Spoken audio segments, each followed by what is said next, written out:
ماں کو ایک اور درجہ دے دیا ہے، لیکن اسلام نے ماں کے ذمے جو سب سے ضروری کام رکھا ہے وہ اپنی اولاد کی تربیت ہے، کیونکہ دنیا میں بھی والدین کا بڑا درجہ ہے اور قیامت کے دن بھی والدین کا بڑا درجہ ہے، اور سب سے زیادہ ضروری آپ کبھی، کیونکہ ہمارا مذہب ایسا ہے اور ہماری قرآن کی کتاب جو ہمیں اللہ نے عطا فرمائی حضور نبی کریم صلی اللہ علیہ وسلم کے صدقے سے، اس میں دنیاوی معاملات کا، معاشرتی معاملات کا، سیاسی معاملات کا سارا حل موجود ہے۔ اگر ہم اپنے بچوں کی تربیت کرنا چاہتے ہیں تو ہم اگر قرآن مجید سے اس کو کوئی چیز ہم اس سے پکڑنا چاہتے ہیں تو سب سے آسان ذریعہ کیا ہے؟ قرآن مجید کی سورۃ لقمان ہے، اس کے آپ پہلے رکوع کی چند آیات دیکھ لیں۔ اللہ کریم نے قرآن مجید میں سب سے پہلے حضرت لقمان نے اپنے بچے کو کیا درس دیا ہے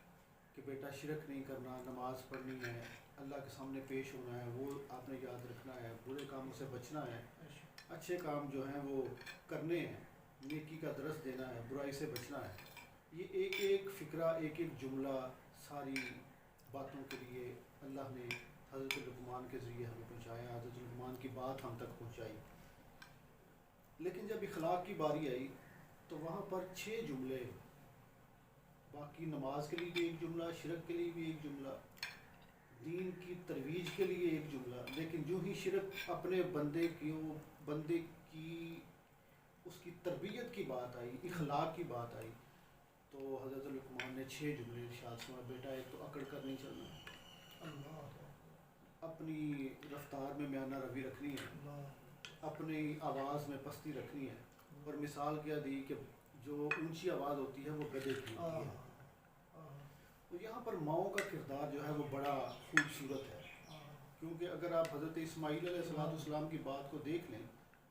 آپ اگر ان کی بات کو پڑھ بھی لیں، سمجھ بھی لیں،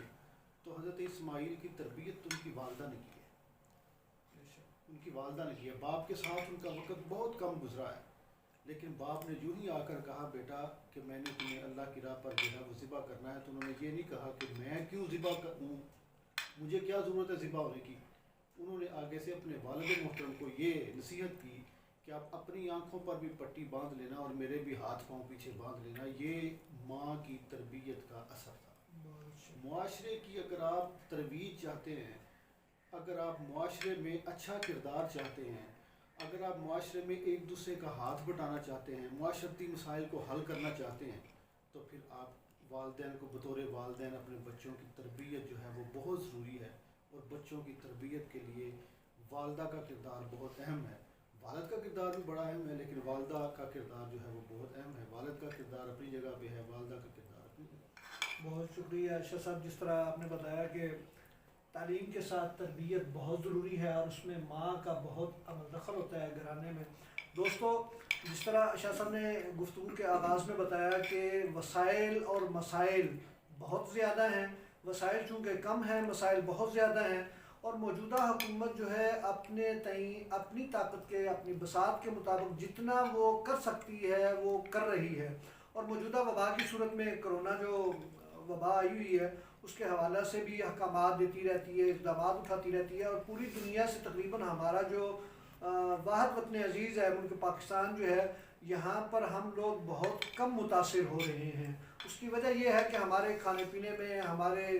رہائش میں، ہمارے جو ماحول ہے، انوائرمنٹ ہے، اور ہمارے جو موسم ہیں وہ بہت ان کا عمل دخل ہے۔ اس کے ساتھ ساتھ ہم یہ بھی حکومت کا جو میسیج ہے یہ بھی آگے پہنچانے کی کوشش کریں گے کہ اپنے تک جو کرونا سے بچنے کی احتیاطی تدابیر ہیں اور حکومتی اقدامات ہیں، حکومتی احکامات ہیں، اس پر عمل کرنا چاہیے۔ آگے بڑھتے ہیں شاہ صاحب، آپ ایک سماجی حوالہ سے ایک چادر اور تحریک ہے، عالمی چادر اور تحریک، اس میں بھی بڑے ایکٹیو نظر آتے ہیں، اور اس حوالہ سے آپ کا کردار ماشاءاللہ سے بہت زبردست رہا ہے کہ آپ نے جو اجتماعی شادیوں کا ایک سلسلہ شروع کیا ہے، اس کے حوالے سے بھی تھوڑا سا ہمارے ناظرین کو آگاہ کیجیے۔ بہت شکریہ آپ صاحب، یہ آپ نے بڑا خوبصورت سوال کیا ہے۔ عالمی چادر اور تحریک کے روح رواں ہیں حضرت پیر سید کبیر علی شاہ صاحب رحمۃ اللہ تعالیٰ علیہ۔ آپ نے چادر اور تحریک کا آغاز اس وقت کیا تھا جب ایک ڈکٹیٹر جو تھا اس نے آ کر کہا تھا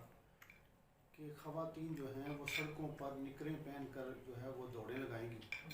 تو اس وقت جو مرد آہن تھا اس کا نام پیر سید کبیر علی شاہ صاحب رحمۃ اللہ تعالیٰ علیہ، انہوں نے ملک پاکستان میں ایک واحد شخصیت تھی جنہوں نے اس تحریک کا آغاز کیا کہ تم خواتین کو نکریں پہناؤ تو ہم خواتین کو چادریں اڑائیں گے. تو یہ اس کا طریقہ یہ تھا کہ اب تک تقریباً ہم نے 18 لاکھ ایسی خواتین جو پہلے بے پردہ تھیں اب با پردہ، ان کو چادریں حضرت صاحب نے دے کر ان کو اسلام کے گہوارے میں داخل کیا ہے. اور اس کے لیے وہ کسی سے فنڈ اکٹھا نہیں کرتے. اس کے علاوہ ان کے یہ کام ہے، ہم جو گکھڑ لیول کی چادر اور تحریک ہے یہ بھی بڑا کچھ کر رہی ہے. یہ ہم جو ہے چادر اور تحریک کے حوالے سے ہمارا جو کام ہے وہ یہ ہے کہ ہم 12 ربیع الاول شریف کو ہم خواتین کی بچیوں کی شادیاں کرتے ہیں. اب تک اللہ کا شکر ہے 4-5 سالوں میں ہم نے 63 بچیوں کی شادی کی ہے، جن میں ہمارے بڑے ہی قدردان، بڑے خوبصورت ہمارے جو ہمارے ڈونر حضرات ہیں بہت ہی خوبصورت ہیں، جو اپنا نام لینا بھی پسند نہیں کرتے. ان جو ہے وہ اپنا نام جو ہے وہ کسی حوالے سے جو ہے لینا پسند نہیں کرتے، لیکن اس کے باوجود جو ہے وہ میرے بڑے ایسے دوست احباب ہیں. کیونکہ یہ چادر اور تحریک کے ساتھ منسلک ہونے سے پہلے بھی ہم جو تھا ویلفیئر کا کام جو شروع سے ہم کر رہے تھے، فرینڈس بلڈ ویلفیئر سوسائٹی کے نام سے ایک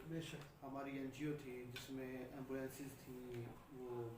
ڈسپینسریز تھیں. ہم بلڈ جو تھا اس کا بلڈ کیمپنگ کرتے تھے، بلڈ ڈونیٹ کرتے تھے لوگوں کو. اس میں میرے بڑے ہی خوبصورت ساتھی تھے میاں عادل رفیق بٹ صاحب، حافظ عبد الرحمان صاحب اور دیگر میرے احباب. بڑے خوبصورت طریقے سے ہم اس کو چلا رہے تھے. بعد میں پھر آپ کو پتہ ہے کہ مسائل جب چھوٹے ہوں اور ہوتے ہیں، بڑے ہونا اور ہو جاتے ہیں، اس لیے پھر اس کے بعد ہم اس کو زیادہ وقت نہیں دے پائے. ڈسپینسری تو ہماری چل رہی ہے لیکن اس لیول کا کام ہم اب نہیں کر پاتے. اس کے بعد پھر مساجد کی طرف توجہ آئی، مساجد کو ہم نے آباد کرنے کی ایک تحریک شروع کی. اس کے بعد ہم نے، آپ کو پتہ ہے ادھر ہاسپٹل میں میری ایک جاب بھی ہے، تو ہاسپٹل کے مسائل تھے. اللہ کا شکر ہے وہاں پر اس میں ہم نے ویٹنگ ایریا بنوایا مخیر حضرات کے تعاون سے، ایمرجنسی بنوائی. پھر ہم نے مخیر حضرات کے تعاون سے ہی ہم نے ایک ایکس رے مشین اس کو ڈونیٹ کی. اب اللہ کا کروڑ شکر ہے کہ پورے پنجاب میں پہلا یہ رورل ہیلتھ سینٹر ہے جس کو ہم آر ایچ سی کہتے ہیں، اس میں ڈائلسس جو ہے وہ ہو رہا ہے. گردے واش کرنے والی مشینیں عام. اچھا میں شاہ صاحب ایک منٹ میں آپ کے قطع کلامی کی معذرت. دوستوں اس جگہ پہ میں آپ کی جانب سے شاہ صاحب سے ریکویسٹ کروں گا کہ کم از کم آپ جو دوست احباب آپ کے جو قریبی ہیں یا جو مخیر حضرات ہیں، وہ ظاہر ہے کچھ لوگوں کو پسند ہوتا ہے، کچھ لوگ نمود و نمائش سے دور بھاگتے ہیں کہ وہ پریشانیاں بھی بنتی ہیں، کچھ مسائل آڑے آ جاتے ہیں. تو اس حوالے سے میں چاہوں گا کہ صرف اس خاندان کا جو چند ایک خاندان ان کے ساتھ جو دوست جڑے ہوئے ہیں ان خاندانوں کا ضرور ذکر کر دیں. بے شک جو فردن جو ان کے ساتھ جو ہے دامے درمے سخنے اپنی استطاعت کے مطابق کام کر رہے ہیں، ان کا حوصلہ بڑھا رہے ہیں، ان کا نام نہ لیں لیکن ان خاندانوں کا ضرور ذکر کر دیجئے تاکہ دوسرے جو دوست دیکھنے والے ہیں ان کو پتہ چل سکے کہ کچھ لوگ ہیں ایسے خاندان بھی ہیں، ایسے لوگ بھی ہیں جو معاشرے میں بہتری کے لیے ہر وقت تیار رہتے ہیں. ان میں سر فہرست جو ہے جو میرا ایک ہر جو تقریب ہوتی ہے نا اس کا کوئی نہ کوئی مہمان خصوصی ہوتا ہے. جی بالکل ٹھیک. اور ہر کام کے پیچھے ایک خوبصورت ڈونر ہوتا ہے. زبردست. اور جو خوبصورت ڈونر ہمارے ان سارے کاموں کے پیچھے ہیں وہ حضرات برادران ہیں. بالکل ٹھیک. جو ہمارے ہاسپٹل کے ساتھ ہی ان کی رہائش ہے. اس کے علاوہ وقاص سرور چیمہ صاحب ہیں، میرے نوید آغا نوید صاحب ہیں، میاں عادل رفیق بٹ صاحب ہیں، شاہزب سردار چیمہ صاحب ہیں، چیمہ صاحب ہیں چیمہ رائس مل والے وہ ہیں. ٹھیک ہے. اس کے علاوہ ہمارے دوستوں میں جو شمار ہیں سعادت علی چیمہ صاحب ہیں. اس کے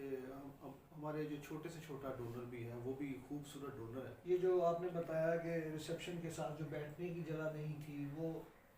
میں آپ کو بتا رہا ہوں کہ وہ ہمارے سجاد درانا صاحب نے یہ ہمیں ایک خوبصورت سی بات ایسی ہے کہ ہم اس کو ویٹنگ ایریا کو بنوانے کے لیے جب نکلے، لوگ گرمی میں بڑے پریشان ہوتے تھے ہاسپٹل میں آ کر، تو ہم چاہتے تھے فائبر کی کوئی ویٹنگ ایریا ہاسپٹل کے سامنے بن جائے اس کے لان میں.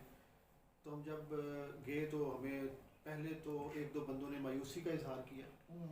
پھر اس کے بعد اللہ نے ہمیں جو تھا کام کیونکہ اچھا تھا، اللہ نے اس میں برکت ڈالی اور رانا سجاد صاحب تشریف لائے اور انہوں نے آ کر ہمیں کہا کہ آپ فائبر تو جو ہے وہ ایسا پائیدار کام نہیں ہے، میں آپ کو اس کو ایسا ویٹنگ ایریا بناتا ہوں جس کو چھت ہو اس کا رینٹ سینٹر ڈال جائے، تو ہم نے مستقل بنیادوں پر اس کو بنایا اور ہم بڑے خوش ہوئے۔ آپ کی اس انسپائریشن کی وجہ سے ہم نے دیگر کام بھی کیے، کیونکہ انسپائریشن آ جاتی ہے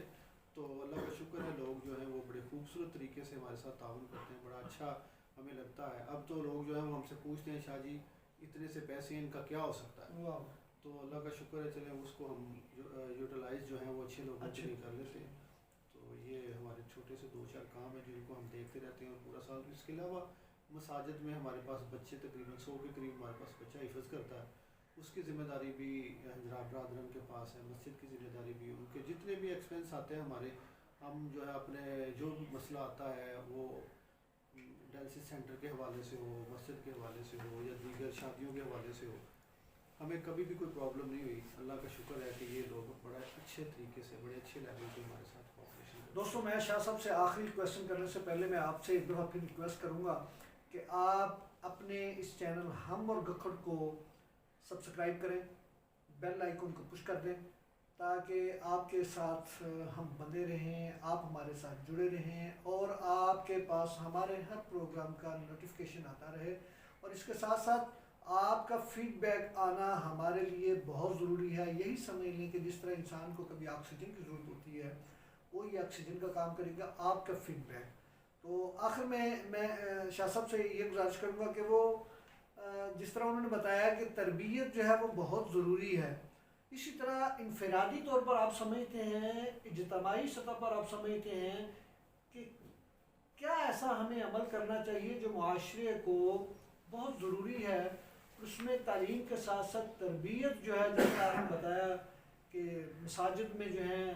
وہ درس و تدریس کا کام جو ہے وہ ہمارے لیے بہت ضروری ہے اور یہیں سے سارے حل نکل آتے ہیں اگر ہم غور کریں تو۔ آپ کیا سمجھتے ہیں انفرادی طور پر ہمیں صحیح ہونے کی، اپنا کردار کرنے کی ضرورت، ادا کرنے کی ضرورت ہے یا اجتماعی سطح پر کچھ کرنے کی ضرورت ہے؟ حافظ صاحب سب سے پہلی بات تو یہی ہے کہ بندے کو اپنا آپ ٹھیک کرنا چاہیے۔ جب تک آپ کا اپنا آپ ٹھیک نہیں ہوگا، آپ کسی بھی بات کے حوالے سے کسی کے دماغ میں آپ اگلی بات انجیکٹ نہیں کر سکتے۔ جب تک آپ کے بچے، آپ خود جو ہے صحیح راستے پر نہیں چلیں گے، آپ لوگوں کو کیسے کہہ سکتے ہیں؟ اس لیے ہمارا جو ماضی ہے وہ بڑا خوبصورت ہے، بڑا تابناک ماضی ہے، ہمیں اپنے ماضی سے جڑنا چاہیے، کیونکہ ہمارے ماضی میں ہمارے پیچھے جو ایک ذات ہے اور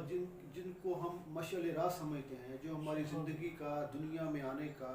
مقصد جو ہے انہوں نے ہمیں بتایا ہے، اور آقا کریم رؤوف الرحیم صلی اللہ علیہ وسلم کی ذات بابرکات ہے وہ، ہم جتنا ان کے قریب ہو جائیں گے اتنا معاشرہ سدھرتا جائے گا۔ آپ دیکھ لیں کتنے وہ لوگ خوبصورت تھے جنہوں نے اپنی زندگیاں ظاہری طور پر حضور نبی کریم صلی اللہ علیہ وسلم کی ذات بابرکات کے ساتھ گزاری۔ آپ کو پتہ ہے میں بھی پہلے جو تھا وہ اس حوالے سے تھوڑا دور تھا، لیکن اللہ نے دین کی سمجھ دی ہے، جو ہی اللہ نے دین کی سمجھ دی ہے تو اللہ نے بہت زیادہ توانائیاں اس میں ڈال دی ہیں، بڑی برکات اس میں ڈال دی ہیں۔ اس لیے دین سے وابستگی ہی ہماری دنیا میں بھی بھلائی ہے اور آخرت میں بھی بھلائی ہے۔ اس کے ساتھ یہ ہے کہ جب ہم اپنے بچوں کی تربیت کریں گے، والدین کو دنیا میں تو جو اثر ہوگا، لیکن قیامت کے دن بھی وہی والدین اپنے بچوں کی فکر کریں گے کہ ہمارے بچے کہاں ہیں، جو خود بھی جنت میں ہوں گے اور خود اپنے بچوں کو بھی جنت میں دیکھنا چاہیں گے۔ اور اس کے لیے ممکن یہی ہے کہ ہم اپنے بچوں کی اچھی تربیت کریں، اور اللہ کریم کی ذات بابرکات کل قیامت کے دن بھی جو بچوں کی تربیت کرنے والے والدین ہوں گے ان کو قیامت کے دن اپنے بچوں کا فکر ہوگا، وہ اپنے بچوں کے بارے میں اللہ سے سوال کریں گے، یا اللہ کریم ہمارے بچے کہاں ہیں، ہم نے بڑی اچھی تربیت کی تھی، بڑی خوبصورت طریقے سے ان کو زندگی گزارنے کے اصول دیے تھے، اللہ وہ کدھر ہے؟ وہ اللہ کریم ارشاد فرمائیں گے کہ وہ بچے یہاں پر ہی ہیں، جنت میں ہی ہیں، لیکن آپ سے وہ مقام میں نیچے ہیں۔ اب دیکھو اللہ نے دنیا میں تو والدین کا مقام بتایا ہے، لیکن قیامت کے دن بھی اللہ والدین کا مقام جو ہے وہ بچوں کو پھر بھی بتائے گا۔ دیکھو دنیا میں تمہارے آنے کا سبب یہ تھے، جنت میں آنے کا سبب بھی اب یہی ہیں، وہاں اللہ اپنے بچوں کو ان کے والدین کو اپنے بچے دکھانے کے لیے اللہ یہ نہیں کہے گا جاؤ نیچے جا کر اپنے بچوں کو دکھاؤ. اب اللہ کریم ان کے بچوں کو کہے گا کہ آؤ اوپر اپنے والدین کو آ کر اپنا آپ دکھاؤ تاکہ ان کو تسلی ہو جائے کہ وہ بچے بھی یہاں پر ہیں. اس لیے سب سے ضروری بات یہ ہے کہ آج کل جو معاشرہ جتنا تیزی سے بگڑ رہا ہے وہاں پر بچوں کی تربیت کی اشد ضرورت ہے. اگر ہم نے بچوں کی تربیت نہ کی، جتنے بچے آج بگڑے ہوئے ہیں، جو ہم دیکھ رہے ہیں، جو ماحول ہمارے سامنے ہے، آنے والا اس سے بڑا ٹف ہوگا. تو میری خصوصی طور پر سارے والدین سے یہی التجا ہے، دس بستہ یہ التجا ہے کہ خدا را اپنے بچوں کا خیال کریں، اپنے بچوں کی تربیت کریں اور ان کو اسلامی اصولوں کے بنیاد پر ان کی تربیت کریں. بہت شکریہ شاہ صاحب. یقین کریں آپ کے ساتھ گفتگو کرتے ہوئے اتنا جو ہے وہ دلی سکون ملتا ہے کہ دل کرتا ہے کہ یہ گفتگو کا جو سلسلہ ہے یہ جاری رہے. میں دوستوں انتہائی مشکور ہوں اور آپ کی جانب سے بھی، تمام دوستوں، دیکھنے والوں، سننے والوں کی جانب سے میں سید غلام مصطفیٰ حسین شاہ گردی صاحب کا انتہائی ممنون و مشکور ہوں. اور ذاتی طور پر میں سمجھتا ہوں کہ اس میں کوئی شک نہیں، فیکون الدین کلہ للہ، کہ واحد دین اسلام ہے جو غالب آنے والا ہے تمام ادیان پر. اس لیے ہمیں جہاں پر بچوں کی تعلیم و تربیت کی ضرورت ہے، والدین کو خصوصی توجہ کی ضرورت ہے، وہاں پر ہمیں اپنے انفرادی کردار کو بھی بخوبی ذہن میں رکھنا ہے اور اس کی بہتری کے لیے کام کرنا ہے. کیونکہ کہتے ہیں انما الاعمال بالنیات، کہ اعمال کا دار و مدار جو ہے وہ نیتوں پر ہے. اپنے دوست کو، اپنے بھائی کو اجازت دیجیے.